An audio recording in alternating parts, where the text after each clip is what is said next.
Hello बच्चों, सबको मेरा नमस्कार। आज हम लोग पढ़ने जा रहे हैं that is application of Wheatstone bridge principle. बच्चों, in my last video I have discuss the Wheatstone bridge and proof the formula P by Q equals to R by S. तो give the heading application of Wheatstone bridge. Application of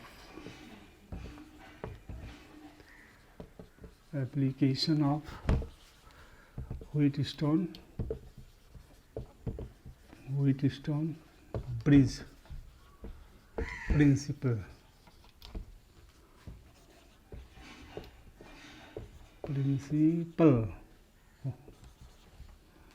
application of Wheatstone bridge principle. तो बच्चों, जैसा कि आप जानते हैं Wheatstone में क्या होता है, there are 4 resistance. Okay,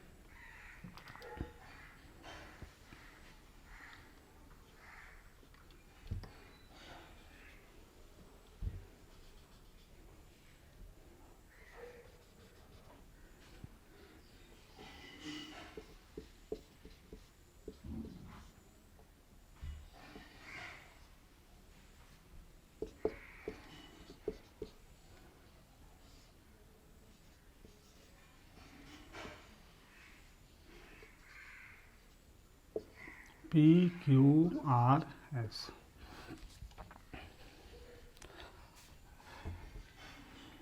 A B C D। बच्चों, in Wheatstone bridge there are 4 resistance connected in the form of bridge PQRS, and between A and C battery and key is connected, between B and D galvanometer and key is connected. Okay, तो जब ये balance हो जाता है, इसका potential और इसका potential जब सेम हो जाता है, तो there is no current through this branch, और उसको कहते हैं हम बैलेंस कंडीशन। तो at balance condition P by Q equals to R by S और P by R equals to Q by S। इन दोनों का रेशियो इज इक्वल्स टू इन दोनों का रेशियो, इन दोनों का रेशियो इज इक्वल्स टू इन दोनों का ratio. That is Wheatstone bridge. So अगर हमको out of these 4 resistance, if one resistance is unknown and 3 others resistance is known, then very easily we can determine the unknown resistance. Clear? That is, we know that is P by Q equals to R by S. So suppose let S is unknown resistance,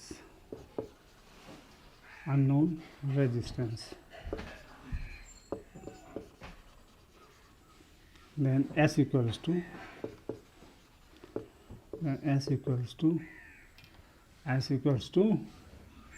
your QR by P, that you can find out the unknown resistance. Note it down please. हाँ, तो बच्चों, इसका application कहाँ है? पहला application तो है कि हम नेटवर्क सर्किट प्रॉब्लम को सॉल्व करने के लिए, अगर बीच में कोई रेजिस्टेंस है, अगर ये बैलेंस है, तो हम बीच को रेजिस्टेंस को छोड़ सकते हैं। ये बहुत इंपॉर्टेंट एप्लीकेशन है in solving the numericals.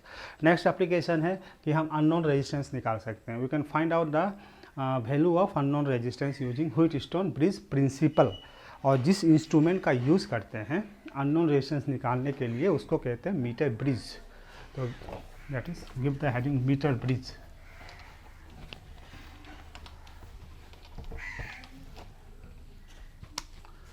Metre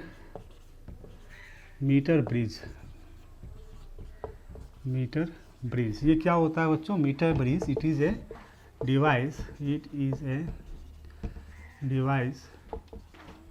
used to find out unknown resistance.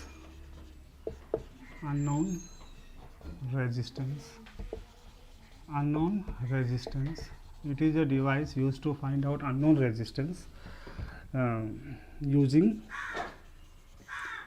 Wheatstone bridge principle.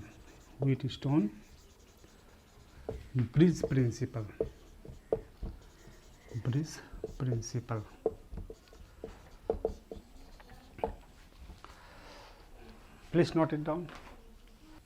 हाँ, तो बच्चों, मीटर ब्रिज कुछ इस प्रकार का होता है right? It consists of a 1 meter long wire. 1 meter ये लॉन्ग वायर है, this is 1 metre long wire. Wooden box, wooden पे होता है, वुडन लकड़ी पे, वुडन प्लेट पे होता है ये. तो उसमें 1 मीटर लॉन्ग वायर होती है, हाँ? और ये मेटेलिक क्लिप होता है, दिस ज़्यादा मेटेलिक क्लिप, ये मेटेलिक क्लिप होता है, राइट? ये मेटेलिक क्लिप इससे कनेक्टेड होता है. इन दोनों इंड के बीच में एक मीटर लंबा तार होता है और इसके जस्ट नीचे ये स्केल दिया रहता है, 1 मीटर लॉन्ग स्केल. क्लियर? और यहाँ गैप होता है, यहाँ गैप होता है. यहाँ हम कोई रेजिस्टेंस कनेक्ट कर सकते हैं, यहाँ कनेक्ट कर सकते हैं, यहाँ कनेक्ट कर सकते हैं. क्लियर? और ये बी जो है, ये पॉइंट जो आप बी देख रहे हैं, यहाँ से गैल्वेनोमीटर कनेक्ट करते हैं. गैल्वेनोमीटर का दूसरा इंड हम जॉकी में कनेक्ट करते हैं और जॉकी को वायर पे हम टच करते हैं. तो इसलिए इसको कहते हैं स्लाइड वायर एक्सपेरिमेंट भी कहते हैं, slide wire experiment, sliding wire experiment. किस ये जो गैल्वेनोमीटर का जो दूसरा एंड होता है उसको हम इस वायर पर टच करते हैं और जहां हमको बैलेंस पॉइंट मिलता है, बैलेंस पॉइंट जैसे गैल्वेनोमीटर में 0 डिफ्लेक्शन होगा, नो डिफ्लेक्शन, उस पॉइंट को हम बैलेंस पॉइंट कहते हैं. तो फॉर एग्जांपल डी में हमको बैलेंस पॉइंट मिल गया, तो ए से डी मेरा L1 एक लेंथ हो गई और डी से सी दूसरी लेंथ हो गई 100 माइनस L1. क्लियर? मतलब मीटर ब्रिज जस्ट एक लकड़ी में होता है, राइट? Wooden instrument. उसके ऊपर क्या क्या होता है, उसके ऊपर बच्चों सबसे पहले तो 1 मीटर वायर होता है, 1 मीटर वायर के नीचे एक स्केल दिया रहता है, राइट? और उस लकड़ी पे ही इस तरह से मेटेलिक के 1 क्लिप, 2 क्लिप, 3 क्लिप दिया रहते हैं और इस दोनों क्लिप के बीच में गैप रहता है, इन दोनों क्लिप के बीच में गैप रहता है. यहाँ नट रहते हैं, नट, जिससे हम यहाँ पे रेजिस्टेंस कनेक्ट कर सकते हैं और यहाँ से गैल्वेनोमीटर कनेक्ट कर सकते हैं. गैल्वेनोमीटर का दूसरा इंड हमको जॉकी में कनेक्ट करना पड़ता है. जॉकी क्या होता है? जॉकी इस तरह से एक ये होती है, मेटल की होती है, उस पर यहाँ पे नॉट होता है, यहाँ पे तार लगा देते हैं, नीचे का पोर्शन थोड़ा पॉइंटेड होता है, उसको हम वायर पे इस तरह से स्लाइडिंग कर सकते हैं. तो जहाँ हम स्लाइडिंग करेंगे तो जिस पॉइंट में अगर गैल्वेनोमीटर में 0 डिफ्लेक्शन आ गया उसको कहेंगे बैलेंस पॉइंट. जैसे कि मान लीजिए मेरा ये जॉकी है, मैंने यहाँ टच किया तो डिफ्लेक्शन एक साइड दिखाई देगा, मैंने यहाँ टच किया तो डिफ्लेक्शन अपोजिट साइड दिखाई देगा. मीन्स दोनों साइड डिफ्लेक्शन होनी चाहिए. क्लियर? जब दोनों साइड डिफ्लेक्शन होगी then only will get the balance point at the centre. Centre में टच करेंगे तो गैल्वेनोमीटर में कोई डिफ्लेक्शन नहीं आएगा and that is called balance point. तो बैलेंस पॉइंट में मेरा this becomes 1 resistance, this become another resistance, this becomes unknown resistance, this become known resistance.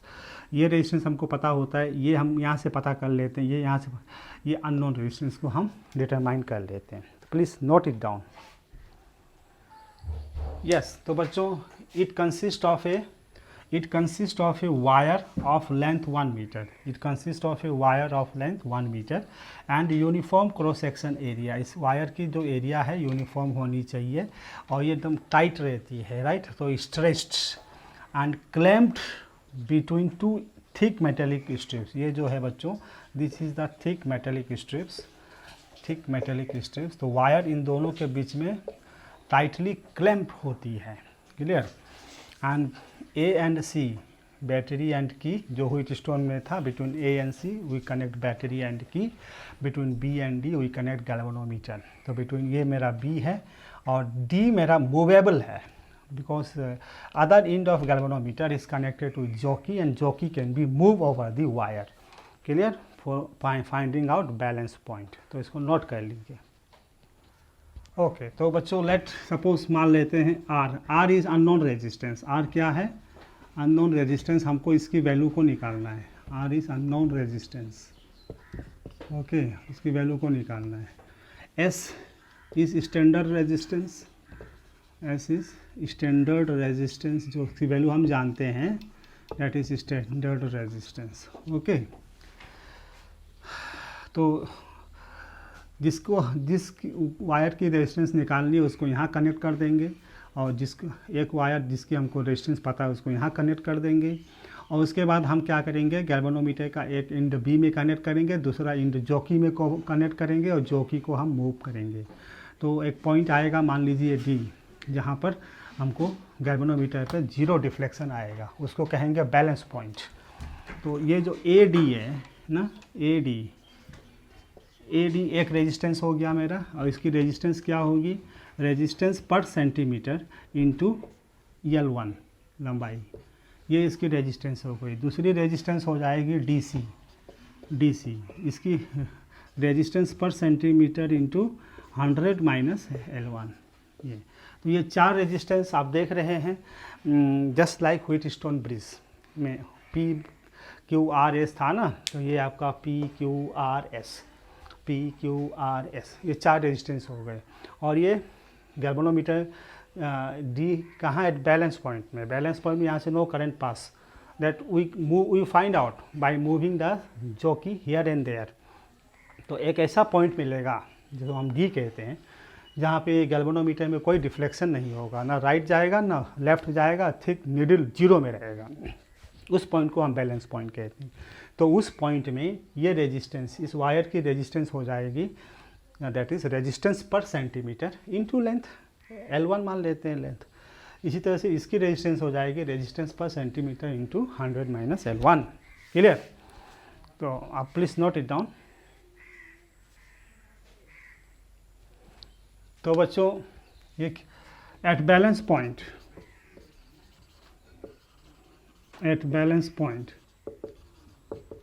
okay, R by S is equals to RCM into L1 by RCM into 100 minus L1. P by Q equals to R by S. So at balance point, R by S equals to this resistance by this resistance. This resistance is RCM into L1, this RCM into 100 minus L1. तो R is our unknown resistance, तो ये cancel हो जाएगा। तो therefore R by S equals to L1 by 100 minus L1. तो therefore R equals to, that is S into L1 by 100 minus L1. So this is the formula for finding the unknown resistance of a wire using meter bridge. This is very important experiment in class 12 also. पहला experiment in 12, that is find the unknown resistance of a wire using meter bridge. So you have to use this formula. This is the instrument, meter bridge, and you can find the unknown resistance of a wire, and hence you can determine the resistivity of a wire.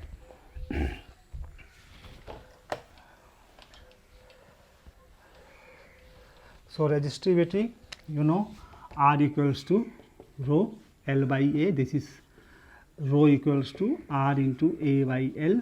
Okay, तो rho equals to R आपको यहाँ से मिल जाएगा बच्चों, ठीक है।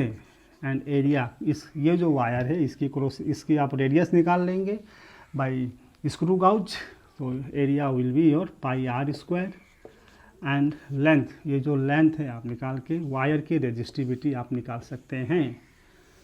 It is very important. You can determine the resistivity of a wire. So what is the application of meter bridge? Application of meter bridge में क्या करते हैं हम इसके, to find the unknown resistance of a wire and hence determine its resistivity. And कौन सा principle involve है उसमें, Wheatstone bridge principle. Wheatstone bridge principle क्या है, P by Q equals to R by S at balance condition. Balance condition क्या है, वो condition जहाँ से गैल्वेनोमीटर में कोई करंट फ्लो नहीं होगा। कोई करंट फ्लो क्यों नहीं होगा, क्योंकि B का पोटेंशियल और D का पोटेंशियल सेम हो जाता है by suitable selection of resistance. Resistance को हम अगर सुटेबल सेलेक्ट करें तो potential of B is equals to potential of D, so there is no current in the that is through the galvanometer, and that point is called balance point. So at balance point only P by Q equals to R by S. Please note it down. हाँ, तो बच्चों जो see this numerical, in a meter bridge the null point is found at a distance of 33.7 centimeter from A. A से 33.7 centimetre की दूरी पर null point मिला. If now a resistance of 12 ohm is connected in parallel with S. S के साथ एक parallel में हमने 12 ओम का रेजिस्टेंस कनेक्ट कर दिया. तो null point occurs as 51.7 centimetre 9 centimetre. Determine the values of R and S. R and S का आपको वैल्यू निकालना है. Please do it. हाँ तो बच्चों we know that R by S equals to L1 by 100 minus L1. तो L1 कितना मिला है? L1 is 33.7. This is 33.7. तो 100 माइनस L1 कितना हो जाएगा? कितना हो जाएगा? 100 minus 33.7. So it will be 9 minus 7 3 9 minus 10 minus 7 3 9 minus 7 9 minus 3 6 66.3. ये हो जाएगा. Right. You understand the figure. देखिए ये था, ये यहाँ पे R है, यहाँ पे R है, ये B है और यहाँ पे S है. ये R है, this is R, this is S. उसके बाद ये बैलेंस पॉइंट यहाँ से मिल गया था हमको D पे. ये D बैलेंस पॉइंट. अब यहाँ पे क्या किया? एक 12 ओम का रेजिस्टेंस लगा दिया, 12 ओम का रेजिस्टेंस. अब बैलेंस पॉइंट शिफ्ट कर गया. Balance point is shift to 51.9 centimetre. पहले R था, RS. बैलेंस पॉइंट हमको इस पॉइंट में मिला था. तो R by S 33.7. First equation. Okay. अब क्या किया इसने? S के पैरेलल में 12 ओम का रेजिस्टेंस लगा दिया. राइट. अब बैलेंस पॉइंट शिफ्ट कर गया 51.9 सेंटीमीटर. तो पहले हम इसका इक्विवेलेंट निकाल लेंगे. ओके ना. तो equivalent S equivalent. Okay, equivalent S equivalent is that is parallel combination है तो 12 into S by 12 plus S. ये हो गई. Now next कैसे लिखेंगे फिर? तो that is R by S equivalent. R by S equivalent. तो S equivalent मेरा ये है. Right. S equivalent is this. R कितना है? R तो मेरा 33. R by S is this one. R by S equivalent. How much? कैसे लिखेंगे बच्चों? That is R by S equivalent means this हो गया ना 12 into S plus 12. We write like this. Note it down. Okay बच्चों. Now this is R by S इतना था. Now जैसे हमने ये कनेक्ट कर दिया तो R by S equivalent मेरा बैलेंस पॉइंट कितना मिल गया? That is 51.9. 51.9 बैलेंस पॉइंट मिल गया. तो 100 माइनस 51.9 कितना हो जाएगा? 10 minus 9 1 9 minus 1 8 and 9 minus 5 48.1. It's not it 48.1. तो पहला ये दूसरा इक्वेशन हो गया. Are you getting? R by S पहला बैलेंस पॉइंट ये था. यहाँ पैरेलल कनेक्शन कर दिया तो S इक्विवेलेंट हमने निकाल दिया. तो R by S equivalent balance point मेरा 51.9. अब with the help of this two equation you can solve it. Please solve it. Yes. तो बच्चों दिस इक्वेशन. ओके. तो ये R बाई एस की वैल्यू हम पुट कर देंगे इसमें. R बाई एस की वैल्यू वी पुट इट. तो R बाई एस की वैल्यू क्या है? 33.7 बाई 66.3. तो 33.66.3 इंटू S प्लस 12 बाई 2 है. तो इसको हम अगर सॉल्व करेंगे तो we get S equals to this one R. S का वैल्यू निकल गया तो फिर उसमें इक्वेशन नंबर 1 में पुट करके हम R का वैल्यू निकाल देंगे. तो बच्चों like this is a very important topic related to your theory and practical both. So I hope you enjoy my video. Please like share and subscribe it. पढ़ते रहिए. Thank you.